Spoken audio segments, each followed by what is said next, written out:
Bonjour à vous les intermouettes et bienvenue dans ce nouvel épisode de Techniquement ce qu'il faut savoir.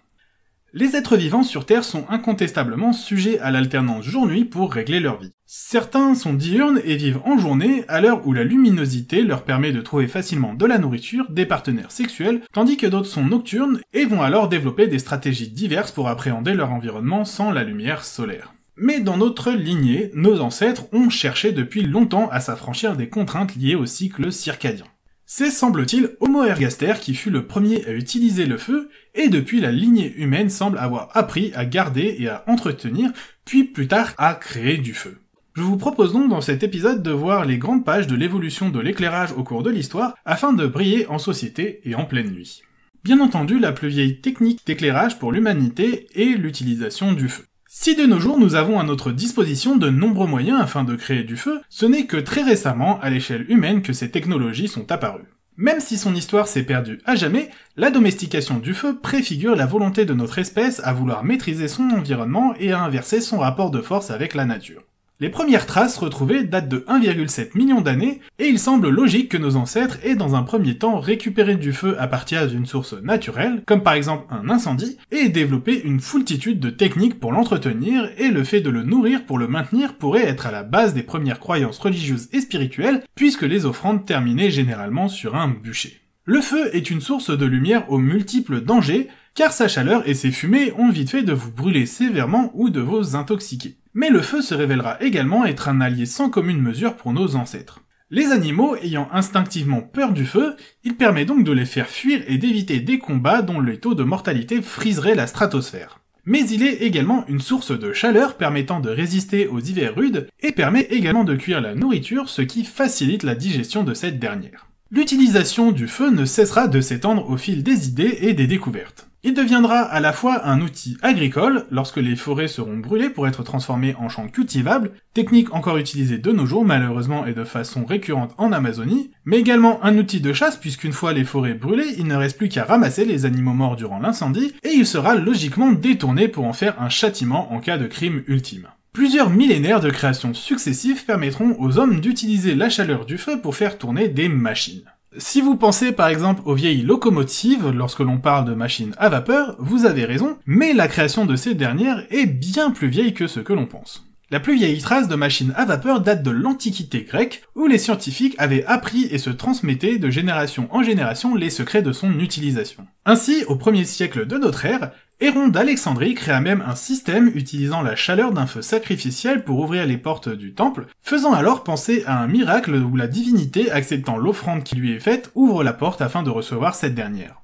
Ce n'est finalement qu'au 19e siècle que la puissance du feu sera à nouveau exploitée, et cette fois-ci de façon intensive et ininterrompue, menant à la révolution industrielle et à l'explosion de la démographie et l'émergence de notre vie moderne.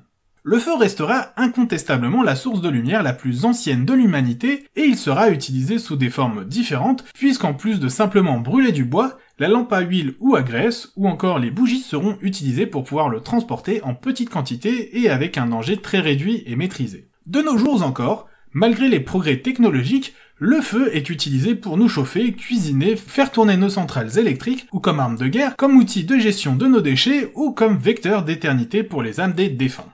La révolution industrielle permit la création relativement rapide de nouveaux outils à faible coût, ce qui permit bien entendu l'accélération considérable des découvertes scientifiques amorcées dès la Renaissance. Et c'est justement à la révolution industrielle et à son besoin incessant de nouvelles connaissances physiques que nous devons la création d'une nouvelle source de lumière, l'ampoule à filament. L'idée lumineuse de l'ampoule vint d'une constatation simple. Comme la théorie du corps noir l'explique, plus un objet est chaud, plus il produit de lumière, et plus cette dernière sera énergétique. Ainsi, les objets autour de nous rayonnent dans l'infrarouge, qui est une lumière invisible pour l'œil humain, mais que certains animaux, comme par exemple les serpents, perçoivent et utilisent pour la chasse. Lorsqu'un objet voit sa température augmenter, son pic de rayonnement va alors se déplacer progressivement, et s'il devient assez chaud, il finira même par émettre de la lumière visible, principalement rouge. Ce phénomène est facilement observable par exemple lorsqu'un forgeron chauffe du métal pour pouvoir le travailler. C'est donc sur ce principe que fonctionne l'ampoule à filament, appelée également ampoule à incandescence. De l'électricité est envoyée dans le filament, le faisant par effet Joule chauffer fortement, générant ainsi de la lumière. Différents métaux sont utilisés, plus ou moins résistants à la chaleur, permettant d'obtenir des lumières plus ou moins blanches. Mais les ampoules présentent deux inconvénients majeurs. Premièrement, comme nous l'avons dit, le filament nécessite d'être chauffé à plusieurs milliers de degrés afin de pouvoir émettre de la lumière visible. Il en résulte donc un rendement extrêmement faible, puisque seulement 1 à 3% de l'énergie électrique fournie à l'ampoule est convertie en lumière visible pour l'œil humain, le reste étant dissipé sous forme de chaleur. Deuxièmement, lors de l'allumage, le filament chauffe brutalement et sa température grimpe en flèche d'environ 1000 degrés en quelques secondes seulement.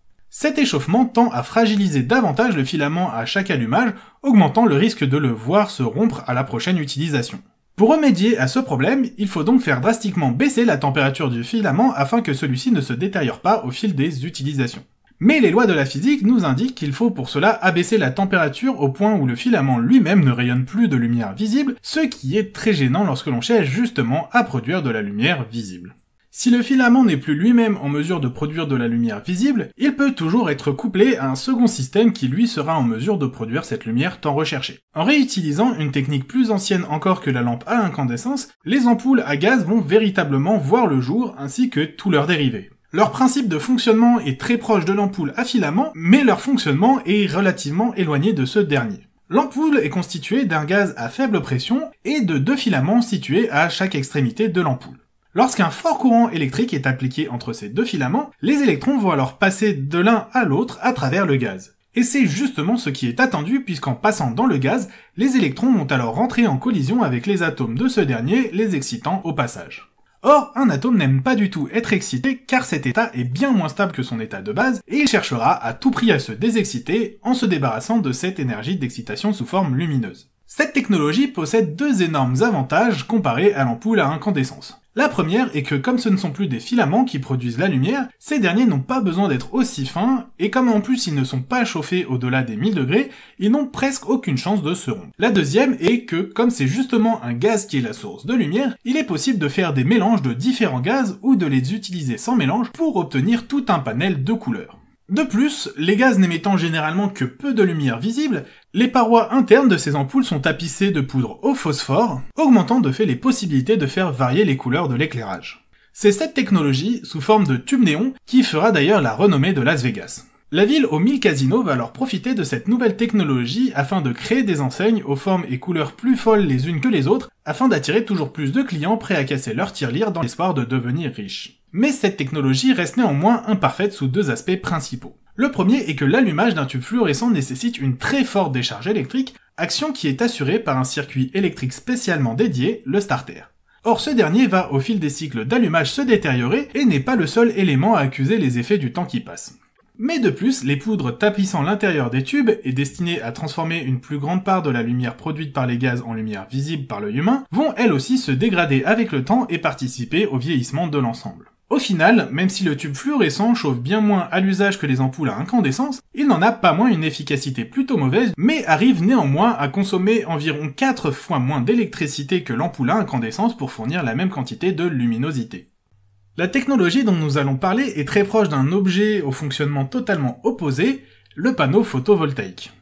Alors que les panneaux solaires captent la lumière solaire pour transformer son énergie en courant électrique, notre technologie va au contraire utiliser directement l'énergie du courant électrique pour émettre de la lumière. D'ailleurs, si jamais vous vous amusez à envoyer un courant électrique de faible intensité dans un panneau photovoltaïque, vous pourrez voir que ce dernier émet une lumière assez faible et de façon un peu anarchique, car n'oublions pas qu'il n'est à la base pas conçu pour ça.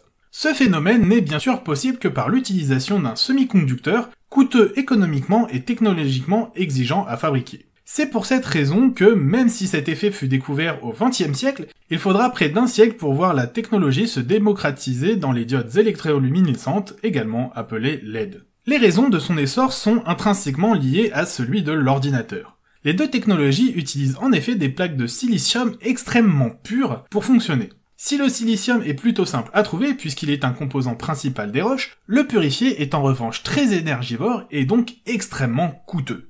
Mais alors que le nombre d'ordinateurs dans le monde n'a cessé de croître, les fabricants de LED ont alors profité de cette aubaine pour voir les coûts de leurs matières premières diminuer. Cette fois-ci, l'origine de la lumière est directement l'électron lui-même. La LED est constituée de deux parties conductrices séparées par une couche mince isolante. La première couche conductrice demande à l'électron beaucoup d'énergie pour se déplacer, tandis que la couche isolante l'empêche normalement d'aller plus loin. Mais par un effet quantique nommé l'effet tunnel, les électrons peuvent, dans certaines conditions très spécifiques, passer à travers cette couche isolante et se retrouver dans la deuxième couche conductrice. Cette seconde couche est une bien meilleure conductrice que la première, et l'électron se retrouve alors avec un surplus d'énergie dont il n'a pas besoin pour se déplacer. Il va alors se débarrasser de son trop-plein d'énergie sous forme de lumière. Comme pour les tubes fluorescents, il est possible de faire varier la couleur émise. Cette technologie, consommant très peu d'électricité et pouvant être réduite à des tailles de moins d'1 mm, a rapidement connu l'engouement que l'on connaît. Elle permit la création dans son sillage de plusieurs technologies via la création de diodes laser, comme le CD ou le scanner à code barre, avant de se populariser et de grignoter au fil des années une portion toujours plus grande sur le marché de l'éclairage urbain et domestique, au point que de nombreux pays industrialisés ont depuis la fin des années 2000 fait passer des lois promouvant la vente des ampoules LED au profit des anciennes technologies. Mais même si les LED ont de nos jours totalement envahi le marché de l'éclairage, les consommateurs restent grandement réfractaires à la lumière d'un blanc éclatant de ces dernières, perçues comme froides, leur préférant celui des anciennes ampoules à filaments, plus jaunes et perçues comme chaudes, alors que physiquement c'est un non-sens puisque c'est l'inverse pour les corps noirs. La solution fut donc de fabriquer de faux filaments en LED, le tout enrobé dans une gomme plastique afin de reproduire les couleurs désirées. Cette solution n'est néanmoins pas sortie de nulle part, puisque les LED possèdent toutes des enrobages de différents matériaux permettant de mieux diffuser la lumière, de convertir une part de cette lumière émise dans une autre gamme de couleurs, ou simplement de protéger le composant électronique tout en le rendant assez grand pour être manipulable par des humains. Toutes ces gangues minérales et plastiques successives ont pour conséquence de drastiquement faire chuter le rendement des diodes, les faisant passer d'un rendement théorique supérieur à 90% à environ seulement 45% pour les meilleures d'entre elles. Néanmoins, cela n'empêche nullement les diodes d'être d'une efficacité redoutable comparée aux autres technologies, d'autant plus qu'en conditions normales d'utilisation, l'augmentation de leur température est négligeable. Techniquement, ce qu'il faut savoir, c'est que les sources de lumière n'ont eu de cesse d'évoluer et de s'améliorer au fil des connaissances scientifiques. L'humanité a commencé par s'éclairer en utilisant des réactions chimiques par la combustion des molécules, avant de passer à l'excitation des atomes par un procédé physique, avant d'enfin se mettre à utiliser la transition d'état d'un électron en jouant sur la physique quantique. Cette évolution démontre indubitablement notre capacité à innover, à comprendre toujours mieux notre monde afin de tirer parti de ce qu'il a à nous offrir. Mais cette évolution vers un procédé toujours plus complexe n'est peut-être pas arrivée à la fin, car les sciences ne cessent de progresser et de proposer de nouvelles manières toujours plus innovantes de réaliser quelque chose que l'on prenait pour acquis. Voilà, c'est donc la fin de cet épisode de Techniquement ce qu'il faut savoir sur l'évolution de la production de lumière au cours de l'histoire humaine. Comme d'habitude, je vous invite à partager ma vidéo, à la commenter, mais également à la liker afin d'améliorer le référencement de la chaîne. Vous avez également la possibilité de me suivre sur les réseaux sociaux où vous serez informé des épisodes à venir, et vous pouvez bien entendu me proposer des sujets que vous aimeriez voir traités ici. Bien sûr, si ce n'est pas déjà fait, je vous invite à vous abonner et à cliquer sur la cloche afin d'être informé des nouvelles vidéos et de ne rien rater de l'actualité de la chaîne. Je vous dis en tout cas à bientôt pour un nouvel épisode de Techniquement ce qu'il faut savoir.